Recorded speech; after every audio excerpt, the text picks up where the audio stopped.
పట్నం నరేందర్ రెడ్డి అరెస్టును బీఆర్ఎస్ ఖండించింది. ప్రభుత్వం దుర్మార్గంగా వ్యవహరిస్తోందని మండిపడింది. నరేందర్ రెడ్డి ఇంటికి వెళ్లి ఆయన కుటుంబ సభ్యులకు మద్దతు పలికారు సబితా ఇంద్రారెడ్డి.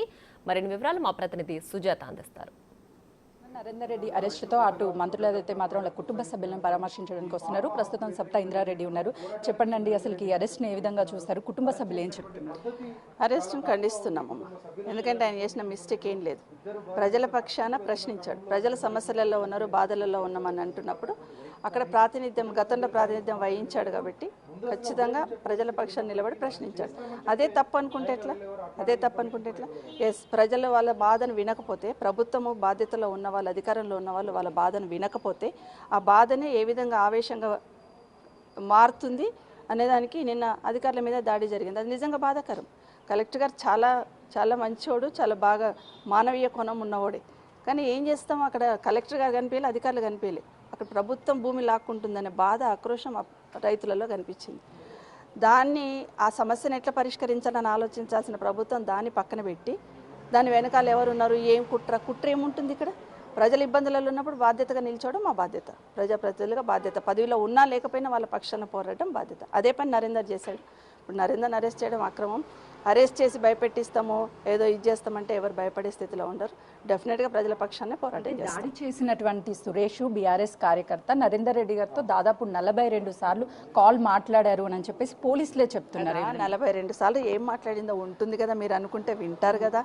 42 సార్లు మీరు ఊరికే వేగ్గా 40 సార్లు 42 సార్లు 100 సార్లు మాట్లాడినారు. 100 సార్లు ఏమో హలో అంటే కూడా ఒక కాల్ అయిపోతుందా? అంటే పోలీసులు నేను అనేది ఏంటంటే ఏం మాట్లాడారు వాళ్ళు చెప్పుకుంటుంటారు.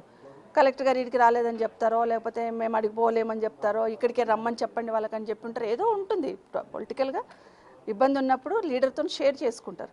అక్కడ బీఆర్ఎస్ పార్టీ లీడర్ అయినంత మాత్రం ఆయన భూమి కూడా పోతుందని చెప్పారు కదా మా నరేందర్ రెడ్డి గారు. నిన్న అక్కడ ఉన్న వాళ్ళు ఇప్పుడు నిన్న అక్కడ జరగడం బాధాకరం, ఎవరేం యాక్సెప్ట్ చెయ్యం. కానీ ఆ పరిస్థితులు దారి తీయడానికి కారణం ఎవరు అది చెప్పాలి కదా. అంతవరకు ఎందుకు తీసుకొచ్చింది ప్రభుత్వం? అందులో ముఖ్యమంత్రి గారి ఇలాకా కదా, ఇంకా బాధ్యతగా చేయాల్సింది కదా, ఇంకా ఎక్కువ వాళ్ళ కాన్ఫిడెన్స్ క్రియేట్ చేయాల్సింది కదా. అది చేయకుండా ఎందుకు చేశారు? తప్పేవరిది? ఆ తప్పును కప్పిపుచ్చుకోవడానికి అరెస్టులతోని కప్పిపుచ్చుకుంటామంటే అవుతుందా? ముందు అక్కడ ఉన్న రైతులకు న్యాయం చేయండి. అసలు మీకే ప్రభుత్వానికే క్లారిటీ లేదు. ఎక్కడ ఫార్మాసిటీ పెడతారో తెలియదు, ఎక్కడ ఫార్మా కంపెనీలకు ల్యాండ్ అలాట్ చేస్తారో తెలియదు. ఇక్కడ ముచ్చలలో వచ్చి ఫార్మా కంపెనీలకు ఇస్తామంటారు, ఇక్కడ వచ్చి ఫార్మా కంపెనీ అంటారు, సంగారెడ్డిలో పోయి ఫార్మా కంపెనీ అంటారు. అసలు మీకే క్లారిటీ లేదు.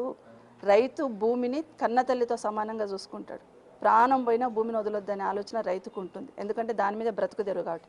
అదే ఆలోచించకుండా, ఆ సమస్యకు పరిష్కారం ఆలోచించకుండా ఇది కరెక్ట్ కాదు. ఇప్పటికైనా ప్రభుత్వం పద్ధతి మార్చుకొని, ఇలా నరేందర్ రెడ్డిని అరెస్ట్ చేసినంత మాత్రాన అక్కడ ఉన్న రైతుల సమస్యలు తీరవు.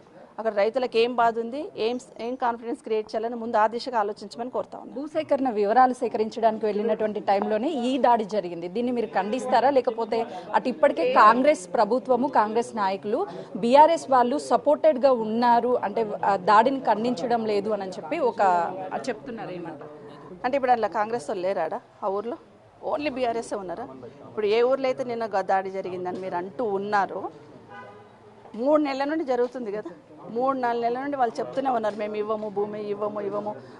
లాస్ట్ 15 days బ్యాక్ నరేందర్ పాదయాత్ర చేస్తా అంటే కూడా మీరు అరెస్ట్ చేశారు కదా ప్రభుత్వం.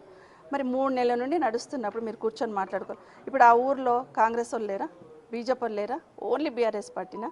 ఓన్లీ ఎవరైతే మీరు పేరు చెప్తున్నారో పలానా వ్యక్తితో 40 సార్లు ఆ ఒక్క వ్యక్తినే అంత పవర్ఫుల్గా చేసి ఉన్నాడు. ఇది కరెక్ట్ కాదు. సమస్యకు పరిష్కారంగా అనుకోండి. అరెస్ట్ చేసి ఏదో చేసి భయభ్రాంతులకు గురి చేస్తామంటే భయపడే వాళ్ళు ఎవరు ఉండరు. ఎంత ఇది చేసినా బీఆర్ఎస్ పార్టీ తరఫున ప్రజల పక్షాన ప్రశ్నిస్తూనే ఉంటాం. అట్లాంటప్పుడు అక్కడ అంత ఆందోళన, ఆవేదన ప్రజలు వెళ్ళగక్కుతున్నప్పుడు ప్రభుత్వం ఏం చేయాలి? 4 మెట్లు దిగి వాళ్ళని కన్విన్స్ చేయాలి, భరోసా కల్పించాలి. నిజంగా కలెక్టర్ మీద దాడి జరిగిందని ఎవరైనా యాక్సెప్ట్ చెయ్యము. కానీ ఆ పరిస్థితి తీసుకొచ్చింది ఎవరు? ప్రభుత్వం. ముందు ఆ దిశగా ఆలోచించమని చెప్పండి. లీగల్గా ఎలా ముందుకెళ్ళిపోతున్నారు మేడం? లీగల్గానే ఫైట్ చేస్తామమ్మా. అయితే చూస్తున్నాం కదా, ఏదైతే ఈ ఘటన జరిగిందో దీనికి సంబంధించి పూర్తిగా ఖండిస్తున్నాము. అటు కలెక్టర్ మీద దాడిని కూడా ఖండిస్తున్నాము. కాకపోతే పోలీసులు కూడా పూర్తిగా అటు ఆధారాలు సేకరించిన తర్వాతే ఉండాలి, లీగల్గా ఫైట్ చేస్తామని చెప్పేసి సబితా ఇంద్రారెడ్డి చెప్తున్నారు. కెమెరామెన్ శ్రీకాంత్తో సుజాత, హైదరాబాద్.